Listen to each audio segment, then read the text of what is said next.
Ish, lambat betul. Okay guys, video kali ni kita akan buat sedikit kelainan guys. Pancing tetap pancing, tapi dalam pancing tu saya nak buat sedikit kebajikan guys. Jom. Hari ni guys, kita akan pergi melawat kawan-kawan orang asli kita. Seperti yang korang sudah tahu guys, hari tu kita ada buat kutipan derma untuk membantu mereka semua yang terjejas punca pendapatan dengan wabak COVID-19 ini. Salah satu daripada mereka adalah warga kampung orang asli Uluyam, Sungai Tua, Gombak. Hari tu kita sudah pun pergi dan sumbangkan bantuan kepada kawan-kawan kita. Selepas kita hulurkan bantuan itu guys, mereka ada mengajak saya mengikuti mereka memancing di salah satu spot mereka. Mereka kata spot mereka ni ada tengas. Jadi saya pun terus sahut lah guys, pasal saya betul-betul minat dengan orang asli dan cara hidup mereka. Bagi saya, ilmu yang mereka ada sangat-sangat berfaedah buat saya. Dan bagi saya lah guys, saya suka belajar cara hidup hutan. Cakap pasal orang asli ni guys, kat Semenanjung Malaysia ni ada banyak jenis orang asli. Secara keseluruhannya ada 18 jenis etnik orang asli di Semenanjung Malaysia. Dan daripada 18 etnik ini guys, ada 4 jenis etnik yang mempunyai bilangan populasi yang paling tinggi, iaitu suku Temia, Temuan, Semai dan Jakun. Yes guys, Jakun. Jakun ini guys adalah salah satu suku kaum orang asli di Semenanjung.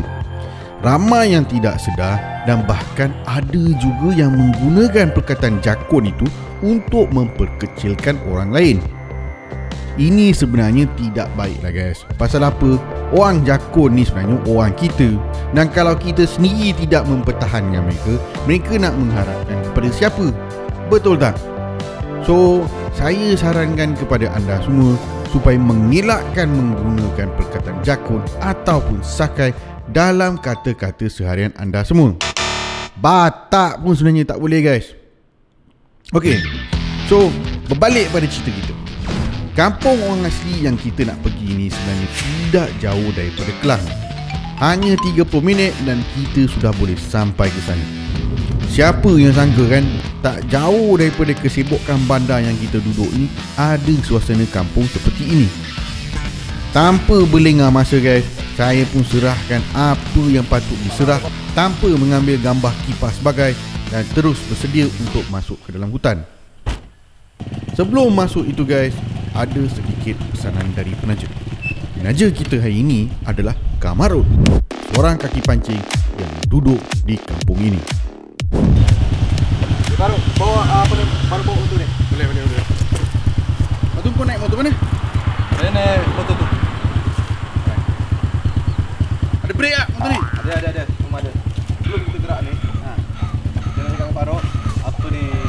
Kalau kita orang suruh lari tu, Faruk lari je. Kalau kita orang suruh lari tu, Faruk lari je. Betul? Adalah. Yelah, apa tu? Ada 4 belang. Mana kat sini? Ada. Biar betul. Ada. Tak ada lah. Betul kat sini ada 14? Ada. Pernah tengok? Kalau kita orang suruh lari tu lari je. Okey. Saya bukannya tidak percaya dengan Kamarut guys. Dan mungkin penampakan harimau belang adalah sesuatu perkara yang biasa sekiranya kita masuk ke hutan 10 tahun yang dahulu. Namun realitinya guys, binatang kebanggaan negara kita sebenarnya sedang tenat.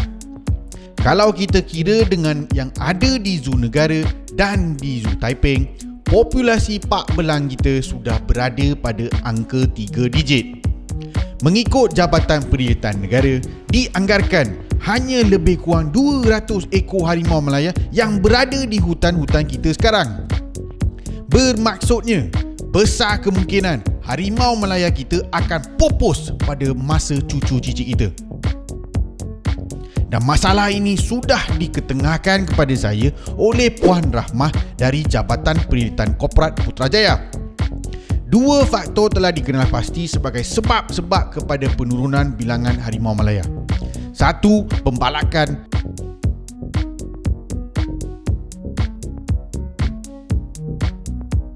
Dan dua, pemburu haram. Harimau Malaya ni guys adalah satu identiti bagi negara kita. Maka pentingnya kita berusaha bersama menyelamatkan populasi harimau kita. Untuk keterangan lanjut, kamu boleh layar laman web ini. Dan ingat guys, jangan beli apa-apa barang yang melibatkan harimau Malaya kita. Tak kira lah pil kuat ke apa ke, elakkan daripada membeli. When the buying stops, the killing stops too. Sambung balik ke cerita pancing kita. Untuk kita sampai ke spot pancing guys, kita akan menaiki motosikal sampai ke rendezvous point 1. Naik turun bukit dengan licin dengan motor bertayar botak bukanlah satu perkara yang mudah guys. Hampir tergolek juga saya. Nasib baik kamera tak tangkap. Kalau tak, pasti dah viral dekat TikTok. Capek saya pak. Perjalanan motor akan memakan masa 30 minit untuk kita naik ke rendezvous point 1 tu guys. Setibanya kita di situ, kita terpaksa berjalan kaki kerana jalan masuk sudah terlalu curam untuk motor. Tapi sebelum itu, kita kutip durian dulu kat kebun orang asli. Diorang tak percaya dengan kebolehan masak saya guys. So sebagai bekal diorang nak cek durian. Saya tak faham. Saya pandai masak tu guys.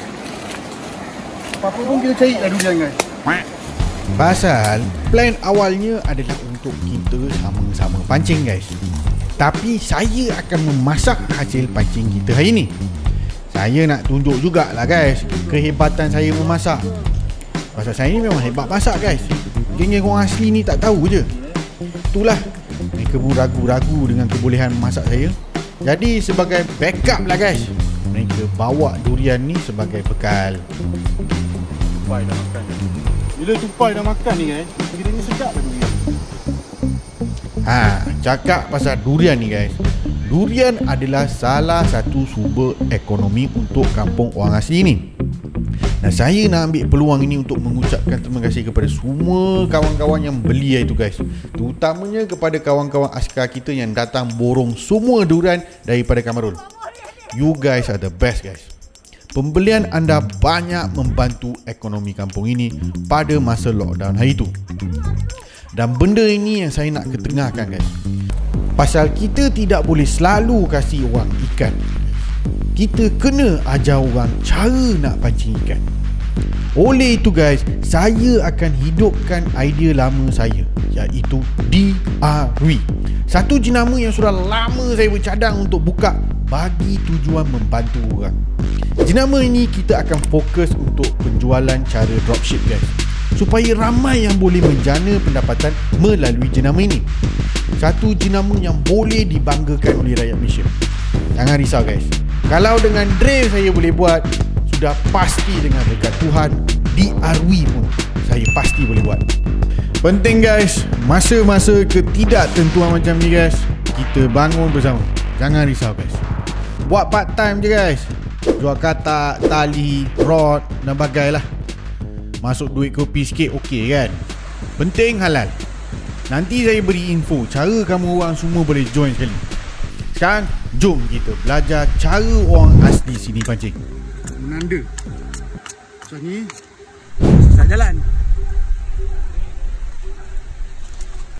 Mesti korang pelik kan? Pak Rok kata nak pergi pancing, tapi satu barang pancing pun tak bawa. Yes guys, pasal orang asli kat sini tak pancing dengan cara kita, menggunakan joran pancing dan sebagainya. Orang asli sini pancing tengas menggunakan batang merbuk. Batang merbuk ini boleh dijumpai di kawasan hutan ini. First, kita potong batang merbuk itu. Kemudian daun-daun di batang merbuk itu dicantas dan hanya batang di tengah akan digunakan untuk tujuan pancing. Pada hujung batang merbuk itu nanti akan diikat satu tali pancing dengan mata kail yang halus saiz 8. Pelik kan? Saiz 8 tapi kata halus. Bagi yang masih tidak tahu sizing hook, selalunya hook paling kecil akan mula dengan nombor yang paling besar dan kemudiannya turun ke 1. Penambahan saiz daripada saiz 1 akan diikuti dengan penambahan nombor dengan tanda palang dan kosong di belakang. Kalau belum tahu, sekarang kamu sudah tahu. Hari ini kita akan memancing tengas menggunakan umpan biji rambang mata. Dan untuk sesi pengajaran teknik pancing ini guys, kita akan dibantu oleh kawan kita Jalil. Saya sebenarnya tak tahu sangat cara dia orang nak pancing ni guys. Saya tak pernah lagi pancing cara ni.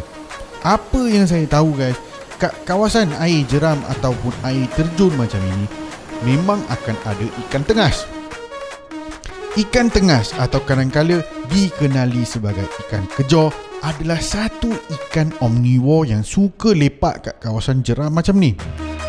Selalunya dia akan menunggu di belakang-belakang batu untuk menyambar makanan yang hanyut dengan arus.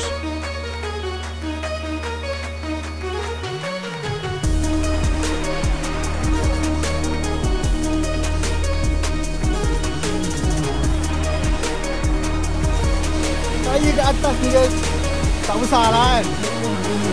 Comel je tengah tu. Tapi dari atas tu nampak tengah tu memang main kat bawah-bawah kayu ni, batu tu. So bila jatuh je tu sambar. Sekarang saya nak try guys .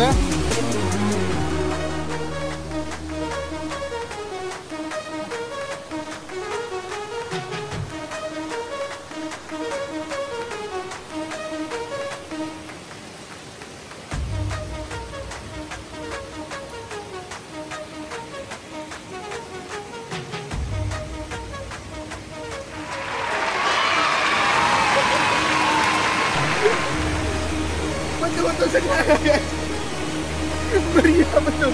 Begitulah kan. Saya comel-comel macam ni, kecil-kecil ni nak buat lauk macam mana? Buat ikan masin boleh lah. Kalau kita try lagi guys. Nah, cepat. Tengok kalau ada yang besar tak. Tapi seronok kan. Ni satu cara pancing yang berbeza lah kan. String fishing yang panggil. Tapi ni cara orang asli. Try. Ikan tengas ini rupanya lebih kurang macam kelar guys. Tapi sebenarnya bukan. Ia bukannya daripada genus family yang sama. Kelar adalah daripada family masir, manakala tengas pula daripada family carp. Namun dari mata kasar, ianya nampak agak sama. Apa yang membezakan ikan ini adalah perbezaan warnanya dan bentuk fizikal bibir mulutnya, di mana di bawah mulut ikan kelar ni akan adanya seperti dagu yang berlebihan. Dan kat spot ni guys, memang cendol. Setiap kali Jal drop je buah rambang mata itu, pasti akan ada ikan tengas yang datang menyambar. Ini menunjukkan populasi tengas di sini agak sihat. Seronok lihat Jal pancing. Bangga juga saya guys, pasal ini menunjukkan orang asli di sini memang memelihara ekosistem kawasan mereka. Bukan apalah guys, pasal saya dah banyak naik ke hulu sungai di sana dan di sini, dan kadang-kala memang sedikit kecewa dengan kerakusan manusia. Ada yang masuk dan melakukan aktiviti-aktiviti mengebom ikan dan elektrik ikan yang bagi saya langsung tidak bertanggungjawab. Ini kerana aktiviti-aktiviti ini boleh mengakibatkan kerosakan ekosistem di satu-satu kawasan itu guys. Kerana ambil contoh ikan tengas ini guys. Ikan ini adalah sejenis ikan yang akan naik ke hulu sungai untuk menghempaskan telurnya. Dan pada satu-satu masa itu guys, ikan-ikan ini akan terkumpul di satu kawasan. Kalau nasib malang kena bom, boleh pupus terus dengan satu perbuatan yang tidak bertanggungjawab. Kita sebagai pemancing harus menjaga alam sekitar dan sungai-sungai kita guys, kerana ianya adalah sangat-sangat penting buat masa depan kita dan anak cucu cicit kita. Dan selain teknik pancing celup-celup ni guys, orang di sini juga ada memanah ikan. Memanah yang saya maksudkan di sini adalah dengan menggunakan sejenis pistol yang dibuat sendiri. Simple je construction dia guys. Sedikit getah dan batang kayu yang diukir ke bentuk pistol dan terus boleh tembak. Pistol ni lebih kurang macam plastik lah guys. Teknik ini bagus untuk mencari ikan-ikan yang bersembunyi jauh di dalam batu-batu besar. Aduh, mati tu kau. Headshot ni guys. Ini headshot ni. Ikan yang ditembak ini guys, selalunya lah saiznya akan lebih kasar daripada yang kita dapat dengan teknik celup-celup tadi. Dan ikan tengah sini guys dapat bertumbuh sehingga 100 cm. Dan mungkin ikan saiz itu ada kat sini, tapi apa-apa pun perut saya sudah lapar guys. Dah guys, cukup. Dah seronok dah pancing dengan diorang. Dia ada orang pergi cari lauk. Sekarang pukul 1. Saya dah betul-betul lapar. Kita balik kemah dulu kat tempat kela kita tadi tu. Kita nak kena hidupkan api. Pasal apa? Hutan dengan basah ni, semua basah ni, malam hujan ni. Tak tahu kalau kita boleh buat api ke tak. Kalau kita boleh buat api, hari ni saya nak tunjuk cara saya masak ikan guys. Ikan sungai memang sodak. Korang tengoklah. Aduh.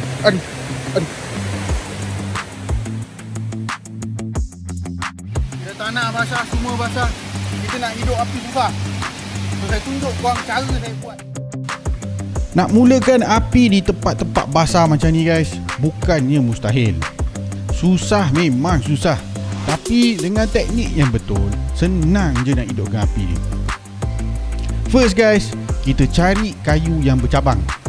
Kayu yang bercabang ni tujuan dia untuk kita settingkan dapur. Cucuk ke dalam tanah dan kukuhkan dengan batu. Next, cari kayu api. Confirm dia basah guys. Kat luar tu mesti dia basah. Tapi jangan risau, kumpulkan je dulu. Dah kutip semua kayu api tu guys, kamu patahkan dia kepada bahagian-bahagian yang kecil. Kemudian kayu-kayu yang basah tu kamu belahkan dia, biar bahagian kering yang di luar itu senang terbakar. Untuk hidupkan api, kamu kena hiris kayu yang kering kerana ini boleh membantu untuk anda memulakan api. Ini teknik rahsia dia guys. Hiris dulu. Hiris sebanyak mana yang kamu boleh. Selalunya lah guys, kalau saya masuk hutan, saya akan bawa lighter jenis ni. Dia pasal api dia tajam. Tak macam api yang kita ada dapat tiket ke apa.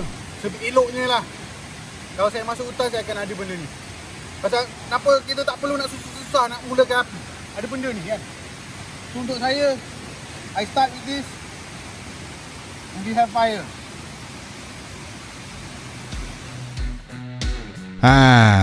Api pun dah hidup guys. Sekarang masa untuk kita masak nasi. Masuk hutan tak ada periuk, nak masak nasi kita kena pakai buluh guys. Alright, so saya ngajarlah ke panggang. Bang Wan akan potong buluh nak masak nasi. So, tengok macam mana dia buat. So first kita potong batang buluh tu guys. Kemudian kita bersihkan batang buluh itu dan kita masukkan beras ke dalam dia. Lepas kita dah masukkan beras guys, kita basuh beras dulu lah kan. Dah basuh beras, kita tuang beras tu ke atas daun kunyit. Dia sama macam kita nak masak lemang lah guys kan. Tapi bezanya beras tu tadi kita dah jirus dan kita dah letakkan atas daun kunyit itu. Lepas dah letak atas daun kunyit tu, kita lipat dan kita sumbat balik dalam batang buluh. Sumbat sehingga kita boleh lah guys. Kemudian kita isikan air secukupnya dan tutup batang buluh itu dengan baki-baki daun kunyit yang ada. Dah siap dah guys. Baru kita letak kat sebelah api. Sekarang masa untuk tunggu dia masak. Sementara kita tunggu dia masak tu guys, Jom kita masak ikan. Memandangkan saiz-saiz yang dah dapat macam ni juga, comel-comel, kita panggang je lah guys. Ini kalau nak masak steam ni, tak tahu ni kalau sedap ke tak. Saya tak pernah try ikan kecil-kecil halus je ni. Tapi itulah, kita panggang je lah. Kita masak nasi, kita panggang je guys. Air dah macam nak hujan kan, kita kena cepat. So nak panggang ni guys, senang je sebenarnya. Kita ambil batang buluh tadi tu, kita kerat dia kat tengah, dan kita buat dia macam chopstick. Kat tengah tu, kita sumbat lah ikan tu satu demi satu guys. Dan satu hujung tu kita ikat. Kemudian kita letak dia kat tepi api supaya dia boleh panggang.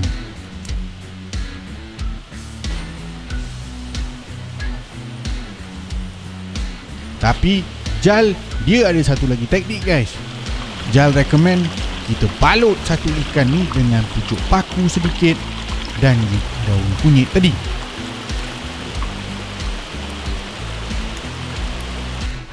Dah siap guys. Sekarang tunggulah masakan kita masak.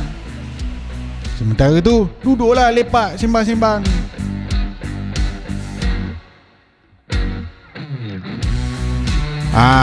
Akhirnya masak juga guys. So first apa kita buat guys, kita kena pecahkan batang buluh ni, buang air dia, dan kita ambil nasi dia. Makanan sudah siap.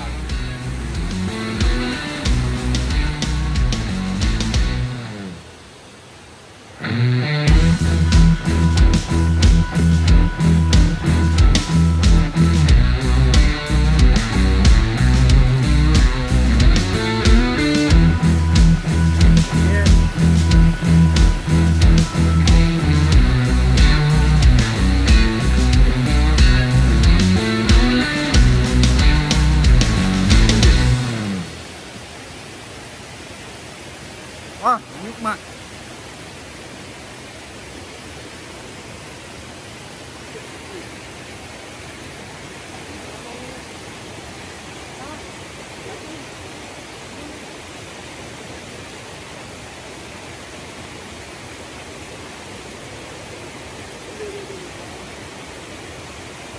Mission successful. Dengan itu guys, kita sudah sampai ke penghujung video kali ini. Saya minta maaf guys sekiranya ada kekurangan dalam video ini. Seperti korang sedia maklum lah, susah saya nak pergi keluar pancing dengan PKP yang berpanjangan sebelum ni kan guys. Tapi jika korang enjoy guys, saya cukup berterima kasih kepada Tuhan kerana memberi saya rezeki ini. Dan sebelum itu guys, saya ingin sekali lagi mengucapkan terima kasih kepada kamu orang semua guys. Semua kaki pancing kita, semua kaki pancing Malaysia kita ni guys. Saya hendak mengucapkan terima kasih kepada semua orang. Pasal saya ingat lagi guys, bila saya laungkan permintaan untuk pertolongan buat kawan-kawan pancing kita yang terkesan dengan PKP kemarin hari tu guys, kamu orang semua datang menghulurkan bantuan. Saya cukup berterima kasih kepada anda semua guys. Pasal guys, saya bukan hero di sini guys. Yang hero di sini ialah kamu semua orang sebenarnya. Every one of you. List dia banyak guys. Saya tak boleh nak tunjukkan semua pasal takut tak cukup masa. Next video guys, saya akan keluar untuk bertarung dengan burung helang untuk tengok siapa boleh tangkap lagi banyak ikan. Oleh itu guys, jangan lupa subscribe, tekan butang notification itu. Video ini akan keluar tak lama lagi.